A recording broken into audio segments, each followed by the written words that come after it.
Trieste was once known as a gateway to Zion because of its key role in the immigration to Palestine.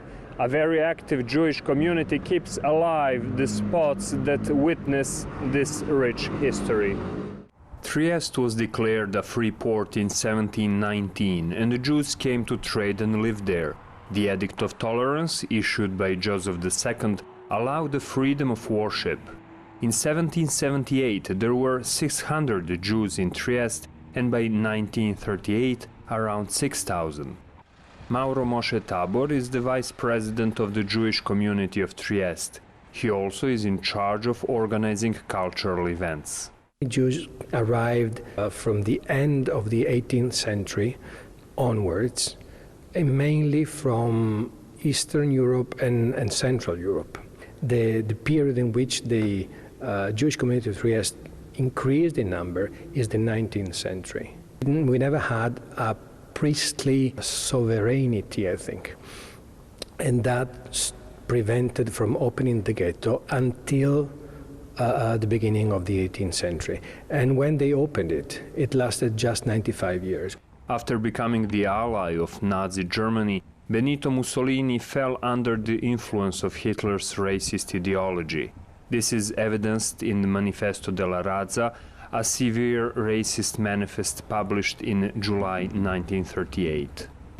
So in 1938, Benito Mussolini decided to use Trieste as a stage to anticipate the Italian racial laws, fascist racial laws, which is very understandable because in Trieste we had a Slavic, very strong Slavic population, Italian population and German-speaking populations. There were three souls in one city, and that was a good gym for him. After the rise of Nazism in Germany and at the dawn of the World War II, so many ships sailed from the Triestine port that the city was dubbed Gateway to Zion. Very important people passed through Trieste, like Albert Einstein, just one name, and they spent some nights here waiting for the ship to go to Israel or to America. I think we don't know exactly the number of the people, but we say something around 200,000 people left from here between the end of the 19th century and 1943. One of the most important meeting points for today's Jewish Triestine community is the Israelite Temple, one of Europe's largest Orthodox synagogues. In the ghetto area we had 5 synagogues, and we wanted to get rid of that kind of history of ghetto, and build this big building, which is the first concrete building in Trieste, and it was finished in 1912, right before First World War and the end of the empire and all. So it was supposed to be the big synagogue of free Jews of Trieste, of Austrian Empire. Besides the synagogue, the Jewish community of Trieste also runs a Jewish school and organizes cultural and sport activities. Mauro Moshe Tabor thinks that the balance between the religious and the secular is what keeps the people together. We are the 5th community in Italy, but it's not easy to keep the people together because some are religious, some are not, and we have to find a good balance between the things. So we try to do as many cultural events as possible. Obviously, religious life is on. We have prayers Monday and Thursday at the synagogue, and plus Shabbat and the holidays.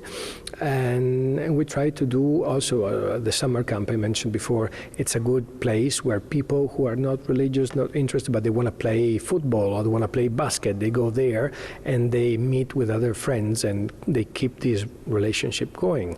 The school is also a good place to keep families together because they have the same problems with the children, so they talk to each other and they decide what to do. And we try really to be a community, always with a wide open eye to the future, because you never know in life what's going to happen in the rest of Europe. Maybe one day Russian Jews will decide to move to Trieste, and we have always to keep a door open for everybody. Noa Salonikio is the daughter of the president of the Jewish community of Trieste.